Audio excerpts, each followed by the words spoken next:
नमस्कार दोस्तों, आपका हमारे यूट्यूब चैनल में स्वागत है। पिछली वीडियो में हमने अध्याय 2 व्यापार से साम्राज्य तक कंपनी की सत्ता स्थापित होती है, इसकी चर्चा की थी। अब इस वीडियो में हम इस पाठ के महत्वपूर्ण प्रश्न और पाठगत प्रश्नों पर चर्चा करते हैं। आगे बढ़ने से पहले आपसे एक निवेदन है कि आप हमारे यूट्यूब चैनल पर नए हैं तो चैनल को सब्सक्राइब करें, बेल आइकन को प्रेस करें ताकि आने वाली वीडियो की नोटिफिकेशन आपको मिलती रहे। चलिए आगे बढ़ते हैं। मुग़ल बादशाहों में औरंगज़ेब आखिरी शक्तिशाली बादशाह थे। जो शक्तिशाली बादशाहों की बात की गई है, मुग़ल बादशाह थे। औरंगज़ेब के बाद भी मुग़ल बादशाह हुए हैं, लेकिन औरंगज़ेब जो था वो अंतिम शक्तिशाली बादशाह के नाम से जाना जाता है। अंग्रेज़ पहले एक छोटी सी व्यापारिक कंपनी के रूप में भारत में आए थे। सर्वप्रथम इनकी मंशा यहाँ पर व्यापार करने की थी। कैप्टन हडसन द्वारा बहादुर शाह जफर मुग़ल बादशाह था, उनके बेटों की गिरफ्तारी की गई। 1857 के विद्रोह में विद्रोहियों ने मुग़ल बादशाह बहादुर शाह जफर को अपना नेता मान लिया था। पूर्व में ईस्ट इंडिया कंपनी का आगमन। सन 1600 में ईस्ट इंडिया कंपनी ने इंग्लैंड की महारानी एलिजाबेथ प्रथम से चार्टर, यानी जिसको इजाज़तनामा कहा जाता है, हासिल कर लिया, जिससे कंपनी को पूर्व में व्यापार करने का एकाधिकार मिल गया था।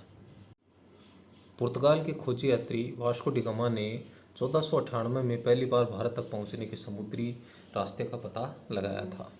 भारत में पुर्तगाली ठिकाना कहाँ था? गोवा में। अंग्रेज की स्मारक से भारत आए अंग्रेज केप ऑफ गुड होप यानी दक्षिण अफ्रीका का चक्कर लगाकर हिंद महासागर को पार करके भारत में आए थे। यूरोपीय कंपनियों के अलावा प्रमुख व्यापारिक वस्तुएं कौन सी थी? इसमें सूती एवं रेशमी कपड़े, काली मिर्च, लौंग, इलायची, दालचीनी, ये व्यापारिक वस्तुएं यूरोपीय कंपनियों के लिए प्रमुख थी। सहायक संधि अपनाने वाली किन्हीं 2 भारतीय रियासतों के नाम बताओ। तो इसमें अवध और हैदराबाद जो रियासतें थी, उन्होंने सहायक संधि अपनाई। किस विदेशी शक्ति ने टीपू सुल्तान को सेना के आधुनिकीकरण की सहायता की?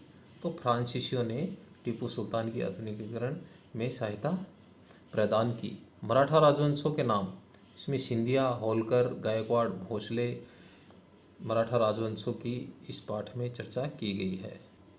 17वीं शताब्दी की शुरुआत में डच भी हिंद महासागर में व्यापार की संभावनाएं तलाशने लगे थे।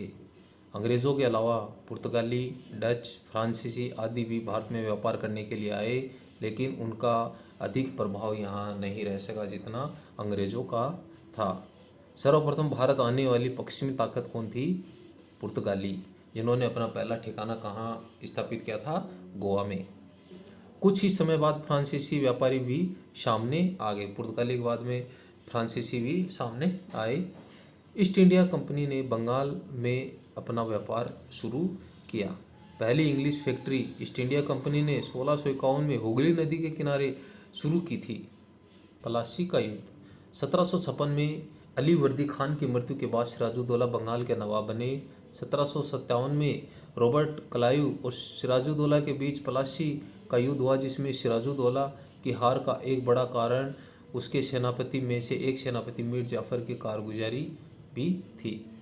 पलासी की जंग इसलिए महत्वपूर्ण मानी जाती है क्योंकि भारत में यह कंपनी की सबसे बड़ी जीत थी। 1764 में बक्सर का युद्ध किन किन के बीच होता है? हेक्टर मुनरो, बंगाल के नवाब मीर कासिम, अवध के नवाब शुजाउद्दौला तथा मुगल बादशाह शाह आलम द्वितीय के बीच में बक्सर का युद्ध 1764 में लड़ा जाता है। टीपू सुल्तान को शेर ए मैसूर के नाम से जाना जाता है। महाराजा रणजीत सिंह हैं, कहाँ के राजा थे? ये पंजाब के राजा थे। विलय नीति किसने लागू की? विलय नीति लॉर्ड डलहौजी ने लागू की। विलय नीति, अगर किसी शासक की मृत्यु हो जाती है और उसका कोई पुरुष वारिस नहीं है तो उसकी रियासत हड़प ली जाएगी, यानी कंपनी के भूभाग का हिस्सा वह रियासत बन जाएगी। इस विलय की नीति के तहत सबसे पहले 17 1848 में जबलपुर 1850 में, उदयपुर 1852 में, नागपुर 1853 में और झांसी 1854 में अंग्रेज़ों के हाथों में चली जाती है। नए शासन की स्थापना। ब्रिटिश इलाके मोटे तौर प्रशासनिक इकाइयों में बटे हुए थे जिन्हें प्रेसिडेंसी कहा जाता था। उस समय 3 प्रेसिडेंसी भारत में थी, बंगाल, मद्रास और बम्बई। न्याय व्यवस्था। 1772 में एक नई व्यवस्था स्थापित की गई। इस व्यवस्था में प्रावधान किया गया कि हर जिले में 2 अदालतें होंगी। कितनी अदालतें होंगी? 2 अदालतें। कौन कौन सी? फौजदारी अदालत और दीवानी अदालत। यह न्याय व्यवस्था कब की गई थी? 1772 में। 1773 की बात की गई है। 1773 में रेगुलेटिंग एक्ट के तहत एक सर्वोच्च न्यायालय की स्थापना भारत में की जाती है। मैसूर के साथ अंग्रेजों की 4 लड़ाइयाँ लड़ी, 4 जंग हुई थी। 1767 से 1769, 1780 से 1784, तीसरी 1790 से 1792 और चौथी 1799 में। क्षेत्रीय विस्तार की आक्रामक नीति। लॉर्ड हेस्टिंग 1813 से 1823 तक इनका कार्यकाल, ये गवर्नर जनरल के पद पर रहते हैं, के नेतृत्व में सर्वोच्च विस्तार की एक नई नीति शुरू की जाती है। अब इसके पाठगत प्रश्नों पर चर्चा करते हैं। कल्पना कीजिए कि आपको श्रीरंगपट्टम के युद्ध और सुल्तान की मौत के बारे में खबर देने वाले 2 पुराने अखबार मिलते हैं। एक अखबार ब्रिटेन का है, दूसरा अखबार जो है वो मैसूर का है। दोनों अखबारों में इन घटनाओं के बारे में एक एक सुर्खी आपको लिखनी है। तो देखिए, ब्रिटेन अखबार के लिए सुर्खी क्या होगी? टीपू सुल्तान मारा गया, कंपनी ने सफलता का परचम फहराया है।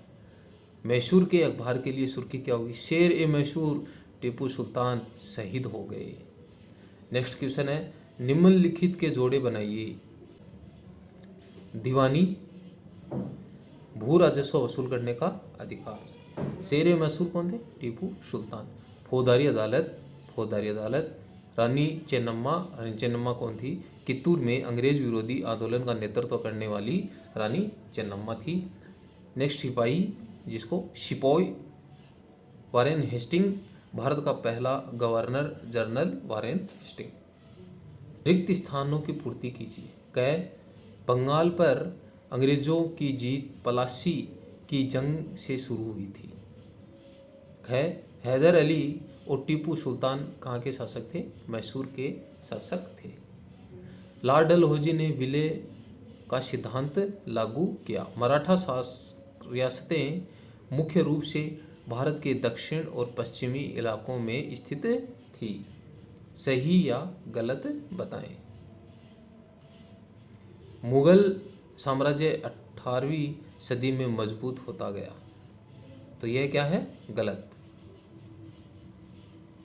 English east India company Bharat के साथ व्यापार करने वाली एकमात्र यूरोपीय कंपनी थी, तो ये भी गलत है। महाराजा रणजीत सिंह पंजाब के राजा थे, तो ये क्या है? राइट है। अंग्रेजों ने अपने कब्जे बदलाव नहीं किए, तो ये भी क्या है? गलत है। यूरोपीय व्यापारिक कंपनियां भारत की तरफ क्यों आकर्षित हो रही थी? यूरोपीय कंपनियां भारत के साथ व्यापार की अपार संभावना देखती थी। यूरोप के बाजारों में भारतीय सूती कपड़े, रेशम, काली मिर्च, लौंग, इलायची, दालचीनी आदि की ज़बरदस्त मांग थी। वे भारत में सस्ती कीमतों पर ये चीज़ें खरीदकर वापस यूरोप जाकर उन्हें ऊंची कीमतों पर बेच देते थे। इसी व्यापारिक संभावना के कारण ये जो कंपनियां हैं भारत की ओर आकर्षित हो रही थी। नेक्स्ट क्वेश्चन है, बंगाल के नवाबों और ईस्ट इंडिया कंपनी के बीच किन बातों पर विवाद थे? इसका उत्तर है, बंगाल के नवाबों की मांगें तथा उनका आरोप क्या था? नवाबों ने कंपनी को व्यापारिक छूट देने के लिए मना कर दिया। उन्होंने कंपनी को व्यापारिक अधिकार देने के लिए नजरानों की मांग की।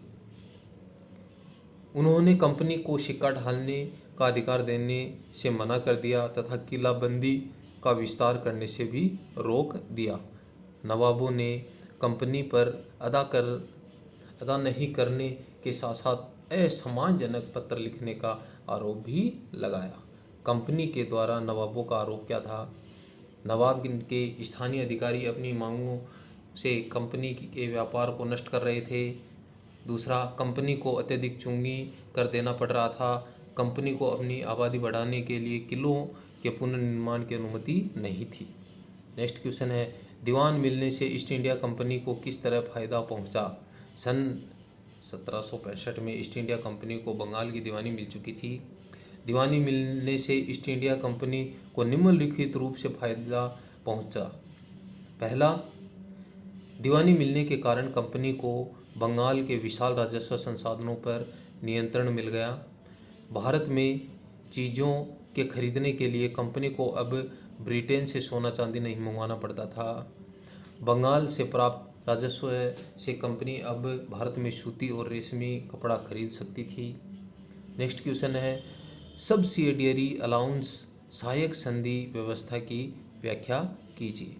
इसका उत्तर है, सहायक संधि व्यवस्था को अपनाने वाले भारतीय शासकों को अपने दरबार में एक अंग्रेज अधिकारी रखना होता था जिसे रेजिडेंट कहा जाता था। सहायक संधि व्यवस्था को अपनाने वाले भारतीय शासकों को अपनी स्वतंत्र सेनाएं रखने की इजाज़त नहीं थी।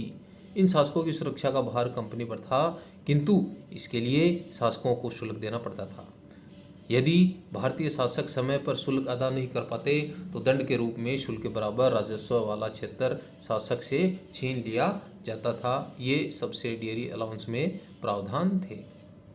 कंपनी का शासन भारतीय राजाओं के शासन से किस प्रकार अलग था? इसका उत्तर है, कंपनी का शासन भारतीय राजाओं के शासन से बहुत भिन्न था। यद्यपि भारतीय राजाओं ने भी अपने राज्य को प्रशासनिक तथा राजस्व की विभिन्न इकाइयों में विभाजित कर रखा था, किंतु ये इकाइयां ब्रिटिश प्रशासनिक तथा राजस्व इकाइयों की तरह प्रभावी नहीं थी। अंग्रेजों ने प्रेसिडेंसी के रूप में एक नई प्रशासनिक इकाई बनाई जिसका मुखिया गवर्नर हुआ करता था। इनसे भी ऊपर एक गवर्नर जनरल होता था। कंपनी शासन द्वारा पुलिस तथा राजस्व व्यवस्था में काफ़ी सुधार किए गए थे। भारतीय राजाओं के तहत न्यायिक व्यवस्था प्रभावी नहीं थी। एक ही अदालत द्वारा दीवानी तथा फौजदारी दोनों तरह के मुकदमे सुने जाते थे। कंपनी ने एक आधुनिक और विकसित न्यायिक व्यवस्था की स्थापना की। 1773 के रेगुलेटिंग एक्ट के तहत एक नए सर्वोच्च न्यायालय की स्थापना की गई। प्रत्येक जिले में अलग अलग दीवानी और फौजदारी अदालतों की स्थापना की गई थी। पहले ब्राह्मण पंडित धर्मशास्त्रों की अलग अलग शाखाओं के हिसाब से स्थानीय कानूनों की अलग अलग व्याख्या किया करते थे।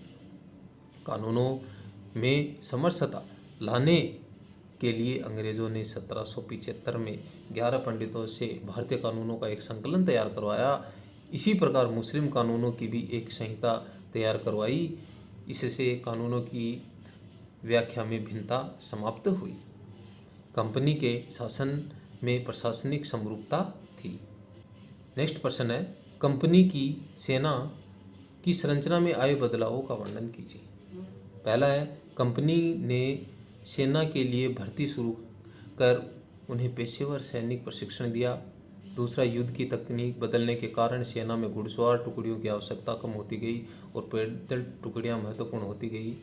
सैनिकों को आधुनिक हथियारों, मस्केट जो तोड़ेदार बंदूक हुआ करती थी तथा मैच लॉक से लैस किया जाने लगा। सैनिकों को यूरोपीय ढंग का प्रशिक्षण, अभ्यास, अनुशासन सिखाया जाने लगा। कंपनी पेशेवर सिपाहियों की सेना खड़ी करती जा रही थी, लेकिन इस चक्कर में कई बार जाति और समुदाय की भावनाओं को नज़रअंदाज कर जाते थे।